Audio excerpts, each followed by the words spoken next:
Hello, I'm Marilyn Geller, Chief Executive of the Celiac Disease Foundation, and I thank you for inviting me and my colleagues here today to present on celiac disease.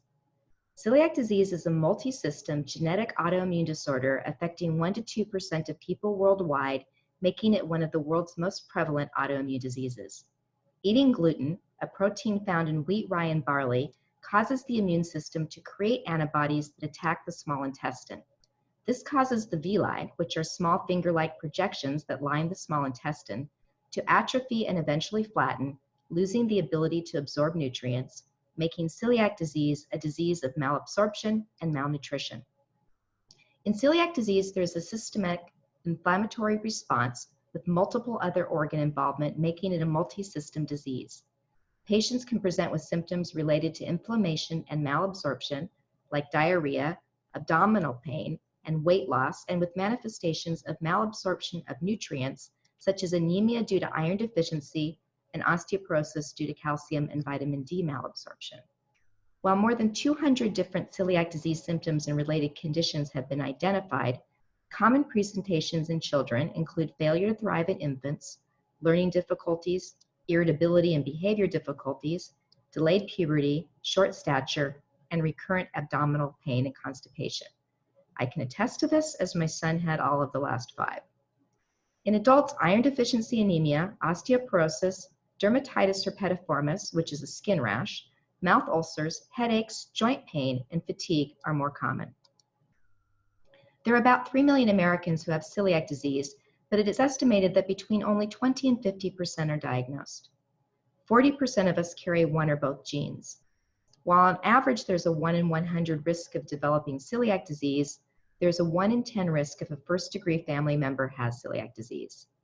Celiac disease is common in people with type 1 diabetes, autoimmune thyroid disease, rheumatoid arthritis, microscopic colitis, Down syndrome, Turner syndrome, and Addison's disease, among others. People with celiac disease have a 10-fold greater risk for inflammatory bowel disease. Conversely, those with IBD have a 4-fold greater risk for celiac disease.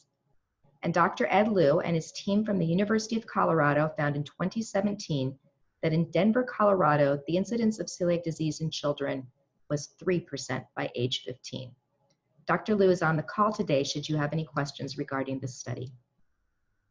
In April of this year, Dr. Ben Lebwohl of Columbia University and his colleagues at the Karolinska Institute in Sweden published a study looking at individuals in Sweden diagnosed between 1969 and 2017. 50,000 celiac disease patients who did not have IBD or gastrointestinal cancer at the time of diagnosis were compared to about 250,000 general population controls. A small but significantly higher mortality risk was found for the celiac patients, with a mortality rate of 9.7 deaths per 1,000 person years compared to 8.6 in the general population. Celiac disease was linked to a 26% increased risk of death for celiac patients compared to their siblings. The highest mortality risk was for those diagnosed between 18 and 39, with overall mortality risk greatest in the first year post-diagnosis. And though it did diminish over time, mortality risk still remained elevated beyond 10 years of diagnosis. Celiac disease was found to have a multi-system impact with a higher risk of death from cardiovascular disease, cancer, and respiratory disease.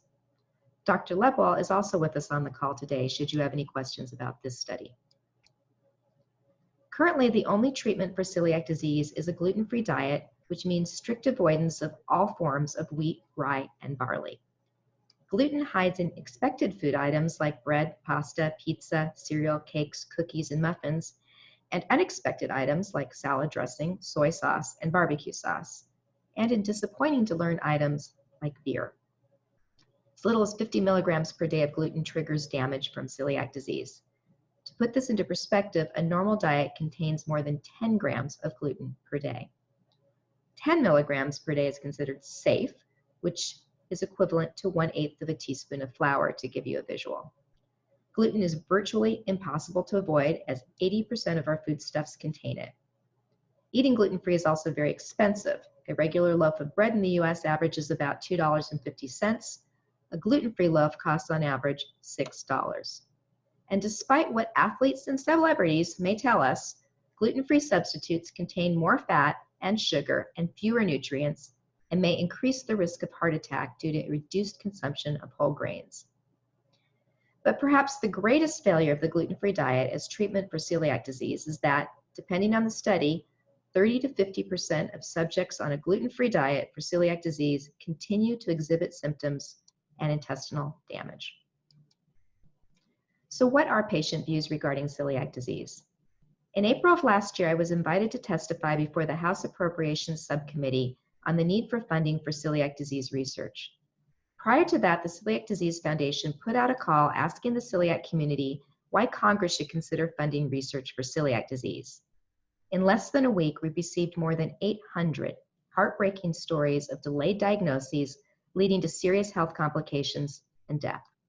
The battle to follow a strict gluten-free diet, the poor quality of life due to the myriad ongoing symptoms, and the desperate need for adjunct treatments to a gluten-free diet and a cure. Celiac patients were also deeply concerned about the safety of their foods and medicines. The Celiac Disease Foundation has partnered with Representatives Tim Ryan and Tom Cole on H.R. 2074 and Senator Blumenthal on S. 3021, which would require the labeling of gluten in prescription medications. To date, our constituents have sent 28,000 emails in support of these two bills. When my son was first diagnosed in 2008, after a 15-year diagnostic odyssey, we were told by his gastroenterologist that a gluten-free diet was all that he needed, and that by college he should be able to enjoy pizza and beer on the weekends without becoming ill. My son will tell you, no. But such was the misinformation then and even now. Before I came to this position, I worked in healthcare data, so when the Celiac Disease Foundation was asked to sign on to a PCORI grant to develop a patient-powered research network, we welcomed the opportunity with open arms, knowing that by quantitatively measuring patient experiences, we would be able to demonstrate the need for a treatment other than, or at least adjunct to, a gluten-free diet, if not a cure. Launched in 2016, iCure Celiac is under the USC Keck School of Medicine, IRB, and covers the diagnostic journey and current monitoring of celiac disease, adherence to the gluten-free diet and treatment preferences, and quality of life and burden of disease using a number of validated measures.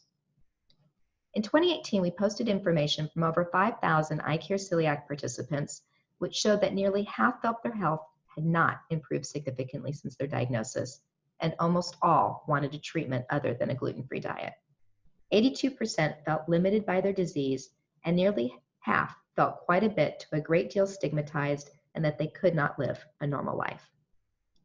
In 2019, the Celiac Disease Foundation partnered with Takeda to take a deeper dive into the iCure Celiac data.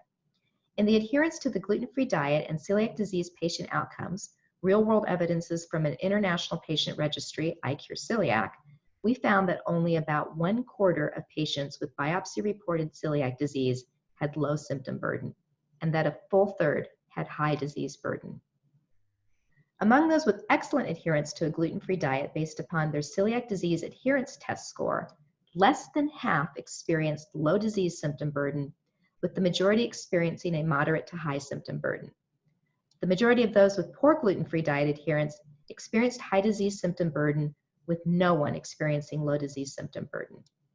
Interestingly, while half of the patients had excellent gluten-free diet adherence based on their CDAT score, when asked in a single question in the iCure Celiac survey if they kept a strict gluten-free diet, nearly 97% of patients reported always or often.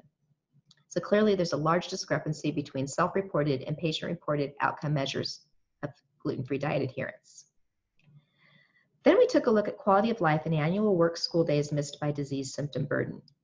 Not unexpectedly, quality of life was significantly higher in those with low disease symptom burden compared with either moderate or high disease symptom burden.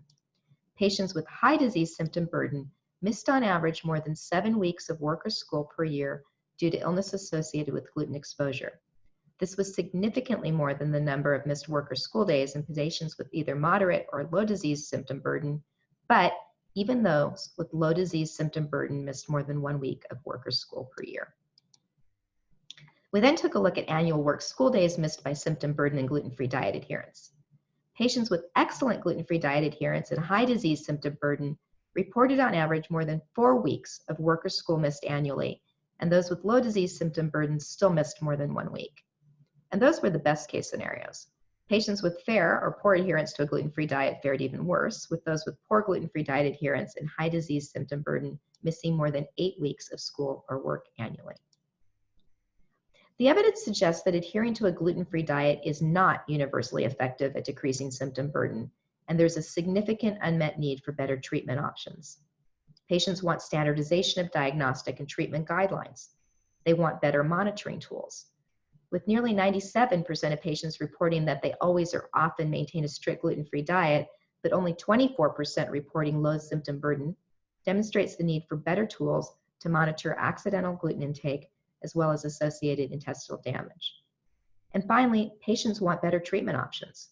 With half of the patients with celiac disease in the study unable to effectively adhere to a gluten-free diet, symptom burden strongly and inversely correlated with quality of life, persistent high symptom burden and reduced quality of life despite gluten-free diet adherence, and significant loss of productivity due to inadvertent gluten exposure, it is little wonder that 93% of iCure celiac patients want a treatment other than a gluten-free diet.